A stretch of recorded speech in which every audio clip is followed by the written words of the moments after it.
Breakfast is Tech Talk, Tech Talk, Tech Talk, Tech Talk, Tech Talk, Tech Talk, Tech Talk with Matthew Dickerson.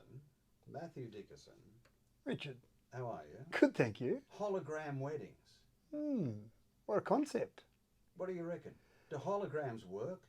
Oh, you've got to have such a controlled environment to make it work. In other words, it's not just blast out into the middle of thin air, because you need something. Hawking did it. He appeared at a conference last year. That's right, It was a hologram. you need that controlled environment. So in other words, you can't just put it into thin air because it needs something for the light to reflect off. So you've got to create a stage, create an environment. So if you set your wedding service up to have that controlled environment and you had the right equipment at each end, so yes, you could do it, but it's not as easy as you might see in Star Wars when a little hologram pops out of R2-D2. It's a little bit more complicated than that. How do you know about that sort of thing? Oh, going back a few years, I used to like I Star reckon you Wars. would be.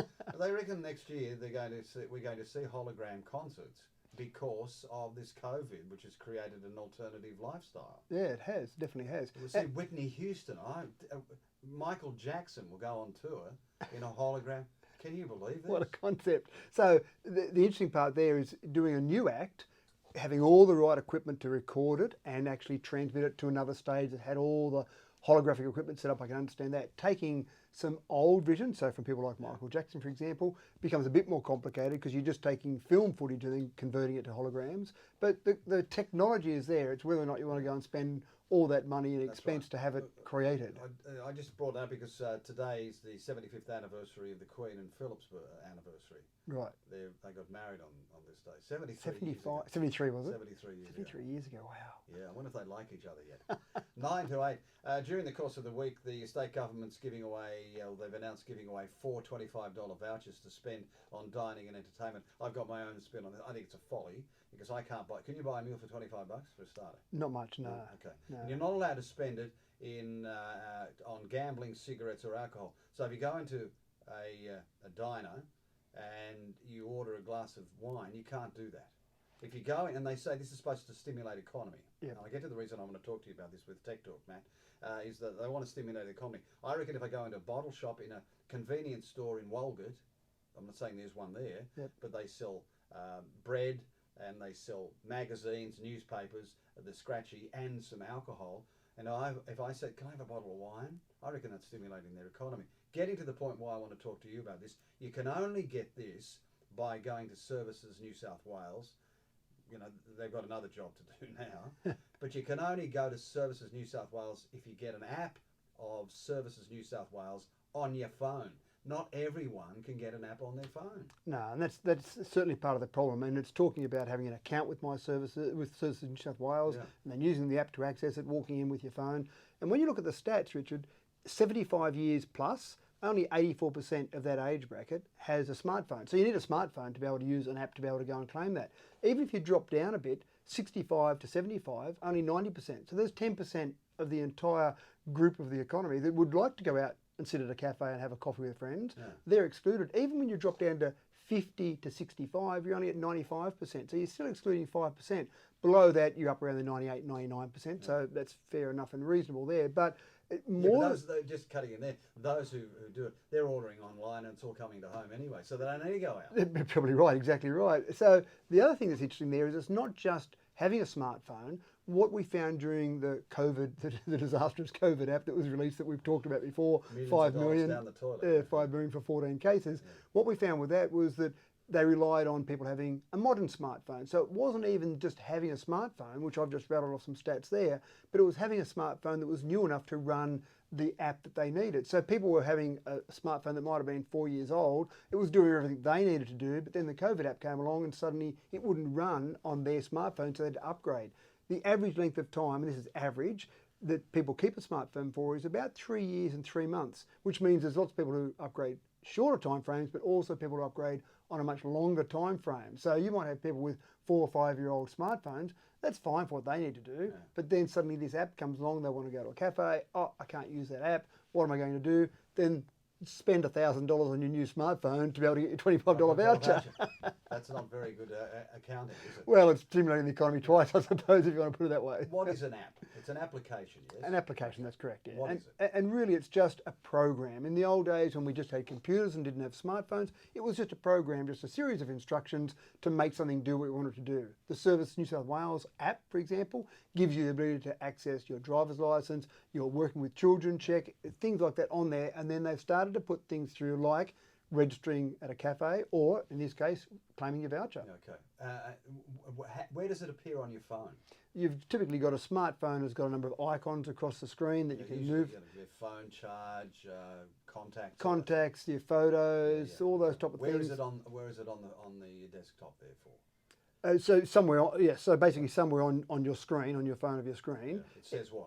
It would say Service New South Wales off the top of my head. I've got it on my phone. But you've got to put it there, haven't you? You've got to install the app. So even how do you install the app? Yeah, so then you've got to go to the App Store if you've got Where's the App Store? Yeah, all these things. So if you've got I go past yours, it doesn't say App Store. That's right. If you go on it says Access. If you've got an Android phone, so it will be a Samsung, for example, you go to the Google Play Store. You've got to have a Google Play account to be able to download that app. If you've got an Apple phone, you've got to go to the Apple App Store and you've got to have an account there and you've got to download that app. So it's How much does all this cost you? Well, How much does an app cost? Usually nothing. Most apps are provided free. The Service New South Wales app is provided free. So the providers of those, for example, Service New South Wales provides it free because it provides a service. Other apps are free because they're trying to trick you into using their app, and then you'll spend money later on in the app. You might purchase something, or you might buy the premium edition. But mostly apps are free, or 99 cents is probably a common price for an app. But most apps that people use are free. But you've still got to have the account set up, have it all ready to go, have the phone that's compatible with it, etc. How do you set up the account?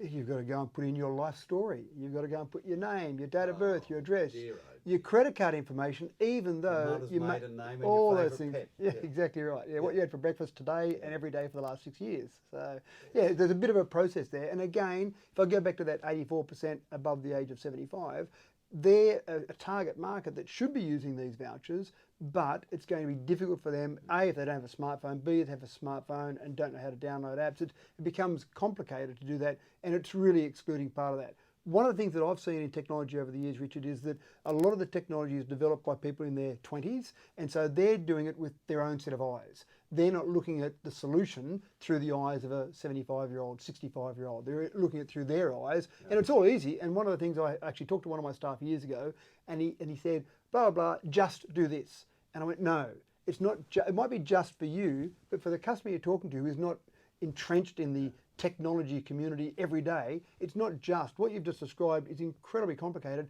And the example I gave to him is, imagine if I just said to you, just go out and sow that crop and then put the right chemicals on and then strip it when it's ready. You would have no idea. And I would have no idea. I'm not a farmer. I would have no idea. But for a farmer, that stuff is bread and butter. It's simple. But for someone not in that game, it's not. So it's the same thing from a technology perspective. You've got to flip it around. So it's really not a voucher anyway. I mean, your voucher, you think of something paper with a little number on it, and you take it along to a shop and you redeem it. But this $25 voucher isn't a voucher. It's on your phone. Yeah. And you click it as you go through the shop. Well, I don't know how the shop actually claims it as well. So I was going to ask you, how does the shop get its $25? That's right, because some of these programs I've seen in the past where it sounds great, but the poor old business who's trying to be stimulated waits a few months for their income to come in. So I don't know how it works on their side. All the government has said they've got to be a COVID-safe business. Okay, that's fine. Every business from the 23rd of November, as we've talked about, has to be a COVID-safe business, effectively. So they'll be that, but then how does it know that it went to that business, and how do you get that money, and what's the claim process? And if you missed out on that money, how do you go back and claim? So it does make it fairly complicated in that scheme. One of the things I think is the best way to go, Richard, is have the convenience of the app as well as having a paper backup so that you can cover all of society. Whereas if it's just an app, if that's the only way you can do it, that does exclude a certain part of society. And there'd be some businesses out there who wouldn't actually trust the process of payment from the government, and they would say, sorry, we're not taking it. Well, there's another kicker, isn't there?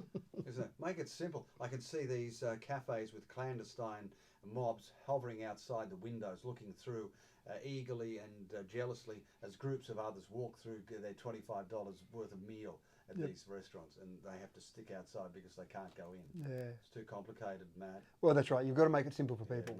Especially people like us. Gee whiz.